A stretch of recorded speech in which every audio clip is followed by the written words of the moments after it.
అసలు నార్త్ పార్ట్కి central government అనేది మనకి they have taken up. So చేస్తాము north part of the regional ring road అనేది తెలిసిందే మనకి. సో ఒకసారి చూస్తే మనకి ఈ ఫ్లో అంటే మనకి అనౌన్స్మెంట్ నుంచి ఫ్లో చూస్తే, సో ఫస్ట్ మనకి ఇక్కడ వచ్చింది ఎప్పుడు somewhere around December last year. ఇంతకు ముందు నుంచే ఉంది, but there is a big boost for RRR ఆ సెంటర్ ఇన్వైట్స్ టెండర్స్ అని వచ్చింది. అంటే సెంట్రల్ గవర్నమెంట్ నుంచి ఈ టెండర్స్ కాల్ ఫర్ చేశారు. National Highways of Authority of India అనేవాళ్ళు మనకి నార్థన్ కారిడార్ ఏదైతే 161.5 కిలోమీటర్స్ ఉందో, ఇది నార్త్ సెక్షన్. అంటే మనకి ఇక్కడ సంగారెడ్డి నుంచి రైట్ పోర్షన్ టువర్డ్స్ యాదాద్రి ఇటు మళ్ళీ భువనగిరి నుంచి టచ్ అయిపోయి ఇటు మనకి గట్కేసరు, దాని తర్వాత యాదాద్రి ఇటు east Hyderabad LB Nagar side, దాని పేరు చౌటుప్పల్ దగ్గర మనకు కనెక్ట్ అవుతుంది. సో ఈ పార్టు కనెక్టివిటీ ఫ్రీగా ఉంది. ల్యాండ్ ఎక్విజిషన్స్ కూడా కంప్లీట్ అయిపోయి ఫారెస్ట్ ల్యాండ్స్ మధ్యలో ఏదైనా ఉన్నా కూడా తీసుకుంటున్నాము అని టోటల్గా టెండర్స్ని గెలిచారు. They are divided into 5 packages. మొత్తం వర్త్ 7,104 crores. ఈ డెడ్ లైన్స్ కూడా వాళ్ళు ఏం మెన్షన్ చేశారు, February 14th కల్లా వీఆర్ కాలింగ్ ఫర్ టెండర్స్ అన్నారు. సో దాని తర్వాతకి మనకి February 14th was the date announced. So దాని తర్వాత ఏమైందని చూద్దాం. సో February 14th అయిన తర్వాత రీసెంట్గా మనకి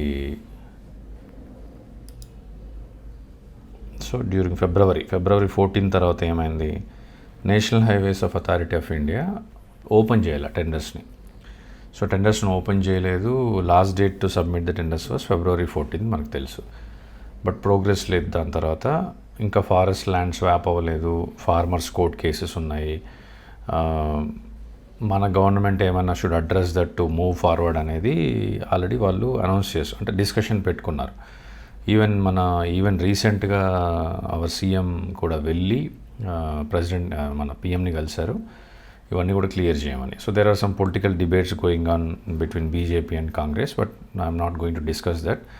సో బట్ హియర్ ప్రాబ్లం ఏమైందంటే ఇక్కడి నుంచి ముందుకు వెళ్ళట్లేదు అని కూడా ఈరోజు even today they have not opened any tenders.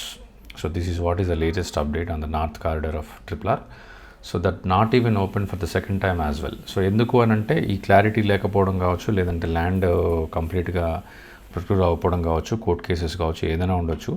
So national Highways of once open చేస్తే ఇంకా స్టార్ట్ చేసేయాలి వర్క్, వన్స్ కన్ఫర్మ్ చేస్తే. సో కన్ఫర్మ్గా ఖచ్చితంగా వాళ్ళు స్టార్ట్ చేసే ఛాన్స్ ఉంటుంది. ఎందుకంటే రీసెంట్గా BHEL ఫ్లైఓవర్ కూడా national highway that doesn't relate to state government. ఈ కొన్ని ఫ్లైఓవర్స్ ఉంటాయి మనకి, అవి ఓన్లీ నేషనల్ హైవేస్ వాళ్ళ చేతిలో ఉంటాయి, not from the state government. If you see Bengaluru highway flyover కూడా ఓపెన్ అయిపోయింది. ఈరోజు BHEL ఫ్లైఓవర్ ఓపెన్ అయిపోయింది. ఆ BHEL నుంచి సంగారెడ్డి వరకు కూడా వర్క్ నడుస్తుంది. Is all comes under national highways projects. So మనకి ఇది కూడా కనుక నేషనల్ హైవేస్ ప్రాజెక్ట్స్లో పడితే ఇంకా స్టేట్ గవర్నమెంట్తో సంబంధం ఉండదు. స్టేట్ గవర్నమెంట్ రెస్పాన్సిబిలిటీ వరకు అది land acquisition, procuring, court cases, issues, forest land swap ఇవన్నీ చేసుకుంటూ వెళ్ళిపోతే నేషనల్ హైవేస్ వాళ్ళు ఫండింగ్ చేసుకొని మన రోడ్ కంప్లీట్ అవ్వడానికి ఛాన్స్ ఉంటుంది. సో వేరే సౌత్ ఇంకా మనకి DPRలే కంప్లీట్ కాలేదు. So let us wait for that update. So I want to give a small update on the RRR. So this is what the update guys. Thank you.